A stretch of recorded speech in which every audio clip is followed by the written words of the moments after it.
Hey, what's going on, YouTube? Thank you for coming back to another episode of Scattered Brilliancy. My name is Travis, and I'm doing this review as early as possible. I just finished watching episode 3 of season 5, Married at First Sight, so I figured let me go ahead and do the review since a couple of people were asking about episode 2 review. I had people asking people who know me in real life when I was gonna do the review. So here's your review for season 5, episode 3, Married at First Sight. I'm tired, if you can't tell. One thing that I did not say in the other video because I didn't notice. Has anybody noticed the trend that I pointed out last season as far as the names? Season, what was that, 2 or 3? You had Neil and Samantha. Last season, Nick and Sonia. This season, Nate and Sheila. Can y'all find people with different names? And speaking of Nick and Sonia, did anybody else see that they filed for divorce? So out of 5 seasons of this show, or 4 seasons, we won't count this one, out of 4 seasons, you only have 3 couples that are still together. That is proof that this does not work. This concept does not work. I would be willing to bet that the first season couples probably worked a little bit better because they were the first ones to go through it and they didn't have all the extra stuff that comes with doing a reality TV show. But obviously, this process, this theory, this experiment does not work. It doesn't work. Okay, anyway. So last week's episode and this week's episode. Last week was about the wedding night and this week was part 1 of the honeymoon. I'll go over each couple. I'm going to try my best not to do a play-by-play because I don't feel like having to edit this at all. So that is my goal. So I'm going to start with the most boring couple, which is Cody and Danielle. Cody and Danielle don't have any chemistry to me. They're kind of hard to watch. I don't really enjoy watching them. The age difference between Cody and Danielle, for me, it just seems like it sticks out like a sore thumb. It's like a sore thumb. Watching them on screen, it is so clear that they just don't seem to be connected in any kind of way at all. Like, I just watch them and sometimes it's just like, oh my gosh, just get them off the screen because I'm just so bored by everything that's going on with them. So as far as last week, I wrote Danielle possibility. I have no clue what that means. They have not consummated even up. I have to sneeze. Thank you for whoever was out there that said bless you. I appreciate you.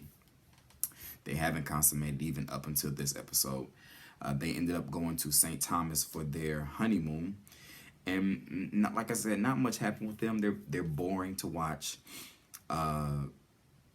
They seem like they might have been getting to the point to...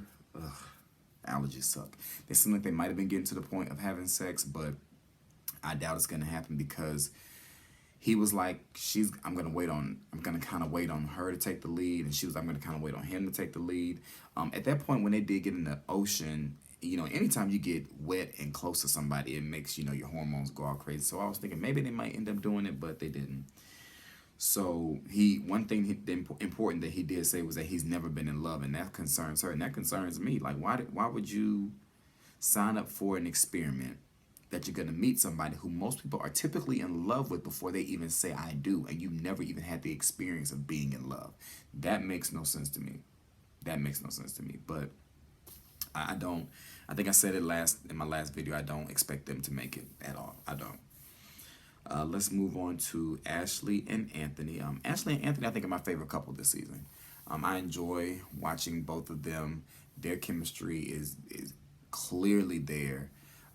They don't seem forced at all. They seem like they're really having a good time. Like, they seem to gel really, really well. And I like them.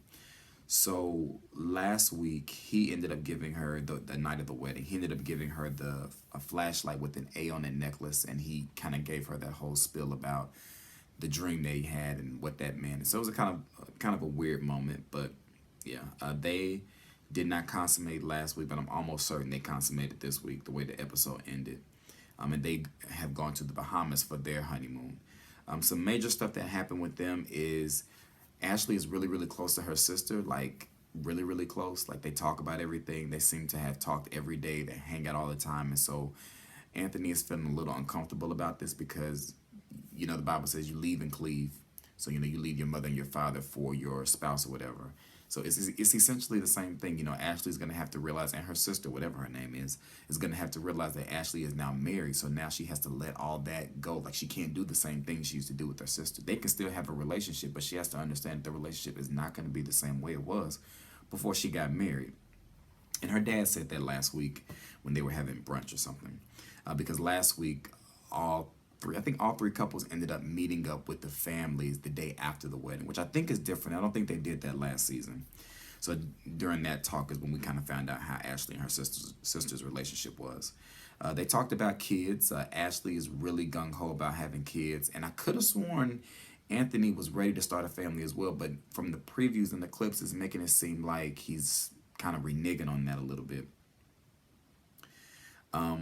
As far as them having sex, he's kind of letting her take the lead. That's what I put down. But like I said, I think they ended up having sex by the end of this last episode. You could really tell that that it was about to get popping, because just the way they were all over each other in their conversations when they were talking about, so what do you want to do now? And she was like, I can't say it out loud. So obviously we know what they're gonna do.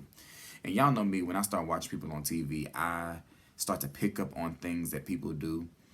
Like, Anthony a lot of times has this plastered smile, and he kind of talks through his teeth almost. So he does like this, and he's like, I mean, she's really great, and I'm really excited to see where this goes. So we'll see. Y'all know that y'all watch next week when y'all watch the show. Let me know if y'all notice the way he smiles. And on to Nate and Sheila. This episode was mostly about Nate and Sheila. I mean, we saw them the most this episode. So they ended up going to St. Croix for their honeymoon. They had not consummated as of last week. And at their brunch, Nate had to check his mom because, of course, his mom was not very happy. She's not supportive of this whole married at first sight thing. But he had to check her and tell her that, hey, this is what I chose to do, and it is what it is. And the mom asked Nate, am I still your queen? He was like, no, she's my queen now. And, so kudos to Nate, because, that is what you're supposed to do. The editing process kind of pissed me off last week when it came to Nate and Sheila. And it does this often with reality shows, and you have to pay attention. When they're using multiple cameras, they're able to cut from here and put it over there and make it seem like somebody is making a face when they really weren't. Because there was a point last week when I think Nate had pulled his mom to the side, and he was checking her before they had the brunch or whatever. And they cut the camera to Sheila, and Sheila was kind of making the face like what's going on there? Like, he needs to get that together.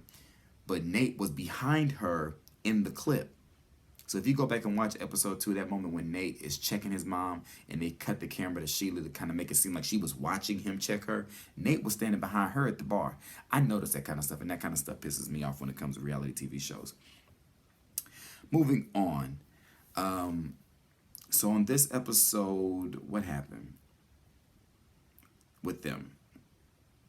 I was really hoping I was going to get the whole, you don't see me, you don't see me, you don't hear me, you don't talk to me, I kind of want to do this, I don't want to do this. I was hoping I was going to get Sheila, somebody else who I really had picked up on how she talks. Like, she talks to the side. I don't know if y'all noticed that. She goes, I really think that this is going to be great.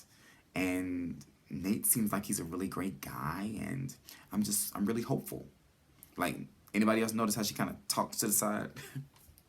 It's time for me to go to sleep. So they did consummate their marriage. They did it their first night on their honeymoon in St. Croix.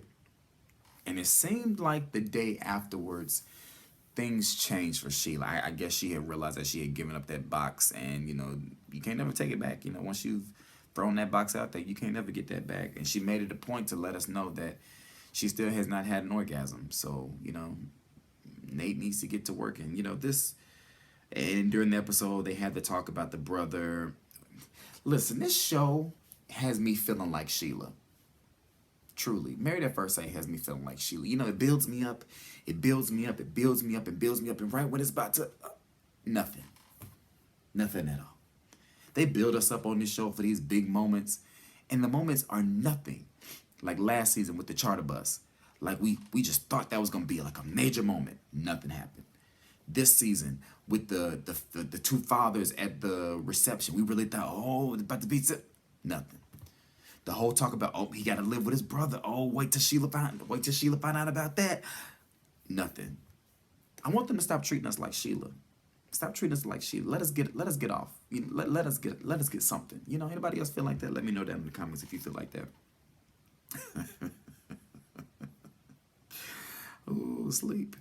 So yeah, she was feeling different. She was kind of coming off different, and somewhat like Cody and Danielle.